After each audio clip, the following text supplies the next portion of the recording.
On a parfois cette impression, non? La bourse qui grimpe, qui bat des records, et pendant ce temps, l'économie du quotidien, elle, semble patiner. Eh bien, derrière ce grand écart, il y a un mot, un peu barbare, je l'admets, la financiarisation. Et aujourd'hui, on va voir ensemble ce que ça veut vraiment dire. Oui, et c'est vraiment la grande question.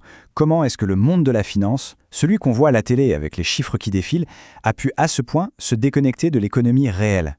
L'économie des emplois, des usines, de nos commerces. En fait, pour comprendre ça, il faut réaliser que les règles du jeu ont complètement changé. Le but final, ce n'est plus le même.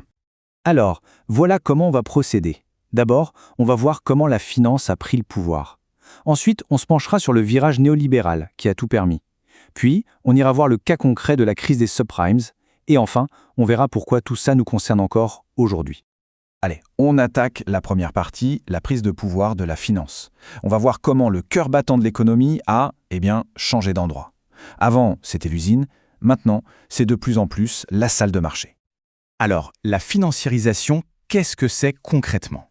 C'est un processus où faire de l'argent, avec de l'argent, devient plus important que de faire de l'argent en produisant des choses. Pour le dire simplement, c'est quand un constructeur automobile se met à gagner plus en spéculant sur les marchés qu'en vendant ses voitures. Le centre de gravité du capitalisme, en quelque sorte, passe de la production à la finance. Et attention, ce n'est pas juste une vague idée, Les chiffres sont là pour le prouver. On a des indicateurs très clairs. D'abord, les profits du secteur financier qui explosent. Ensuite, la dette globale qui grimpe beaucoup plus vite que la production réelle, ce qui rend tout le système beaucoup plus instable évidemment. Le secteur finance, assurance, immobilier, il prend une part de plus en plus énorme du gâteau économique. Et puis bien sûr, on voit se multiplier ces fameux produits financiers super complexes. Et avec eux, les bulles qui finissent toujours par éclater. D'accord, mais comment on en est arrivé là? Un changement aussi profond, ça ne sort pas de nulle part. Il a fallu un contexte, des idées, un climat propice. Et ce climat, c'est ce qu'on appelle le tournant néolibéral.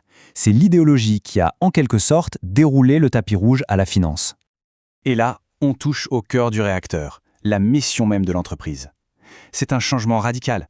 Avant, une boîte visait la croissance sur le long terme, elle voulait gagner des parts de marché. Aujourd'hui, l'objectif numéro 1, c'est de maximiser la valeur pour l'actionnaire. Et à très court terme. L'argent qui était réinvesti dans la production, dans l'innovation, il est maintenant distribué au marché financier. Tout change. La conséquence, elle est logique et elle est brutale. L'argent qui pourrait servir à créer des emplois, à innover, à construire de nouvelles usines, il est détourné vers les marchés financiers. C'est exactement ce que dit cette analyse de Lévy-Orlick. Cette situation, je cite, sape l'économie réelle. C'est comme si on retirait le carburant du moteur de la croissance pour le verser directement dans le réservoir de la spéculation. Et forcément, quand on pousse un système comme ça à ses limites, à un moment, ça craque. Et ça a craqué, violemment. C'est ce qui s'est passé en 2008. La crise des subprimes, ce n'est pas juste un accident de parcours. Non, c'est la conséquence directe, presque inévitable de toute cette logique. Il suffit de regarder la chronologie pour voir à quel point tout s'est emballé. C'est vertigineux. Au début des années 2000, on a ce boom des prêts subprimes aux États-Unis. Et puis, d'un coup, en 2007, une banque française, BNP Paribas, tire la sonnette d'alarme. L'année suivante, une banque anglaise est nationalisée, une banque américaine est sauvée in extremis, c'est l'effet domino. Ce qui était un problème localisé est devenu une crise mondiale en quelques mois. L'incendie s'est propagé à toute la planète finance. 600 milliards de dollars, voilà. C'est la valeur des prêts subprimes rien qu'aux États-Unis en 2006. C'est juste colossal. Imaginez une montagne de dettes toxiques et sur cette montagne, on a bâti une bonne partie de l'édifice financier mondial. Forcément, les fondations n'étaient pas très solides. Et comment on a pu construire cette montagne de dettes? Grâce à un modèle bien particulier, le modèle Originate to Distribute, ou titriser pour distribuer.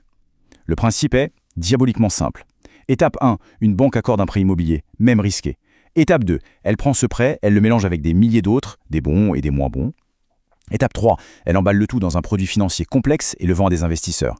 Et l'étape 4, la plus importante, le risque n'est plus pour elle. Le prêteur initial s'est débarrassé de la patate chaude, l'incitation à prêter prudemment, elle a disparu. Et au fond, tout le système reposait sur un paradoxe intenable. On prêtait de plus en plus d'argent à des gens qui, eux, gagnaient de moins en moins. C'était une fuite en avant. Un ancien patron de Citigroup l'a résumé avec une image assez parlante. Tant que la musique continue, il faut continuer à danser. Mais il a aussi prévenu, si une part déclinante de l'argent va aux travailleurs et qu'une part croissante des profits est générée par leurs hypothèques, la musique s'arrêtera. Et elle s'est arrêtée. Alors, on pourrait se dire, bon, d'accord, c'était en 2008, c'est du passé. Mais non, C'est ça qui est crucial. La crise n'a absolument pas mis fin à la financiarisation. En fait, la logique qui a tout provoqué est toujours là, et même plus forte qu'avant. Et elle a des conséquences très concrètes sur nos vies. Prenons un exemple récent qui montre bien que cette logique est à l'œuvre. L'accord de gouvernement en Belgique. Qu'est-ce qu'on y voit? Des politiques qui sont le pur produit de cette pensée. On parle d'austérité, donc de réduire les dépenses publiques. On parle de flexibiliser le marché du travail, avec la fin du contrat temps plein comme norme. On parle de réformer les pensions, en liant davantage les droits au fait d'avoir un emploi. Et en même temps, on refuse de taxer plus les revenus du capital.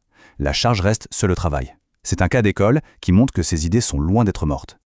Voilà ce qu'il faut vraiment retenir. La financiarisation, ce n'est pas juste un événement, ce n'est pas juste la crise de 2008, c'est le système d'exploitation de notre capitalisme aujourd'hui. C'est le logiciel qui tourne en arrière-plan et qui influence tout le reste. Les politiques publiques, la pression sur les salaires, les choix d'investissement. Ce qui nous laisse avec une dernière question, une question un peu vertigineuse finalement. Si la finance est devenue le véritable moteur du capitalisme, qui est vraiment au volant? Et surtout, vers quelle destination est-ce qu'on se dirige?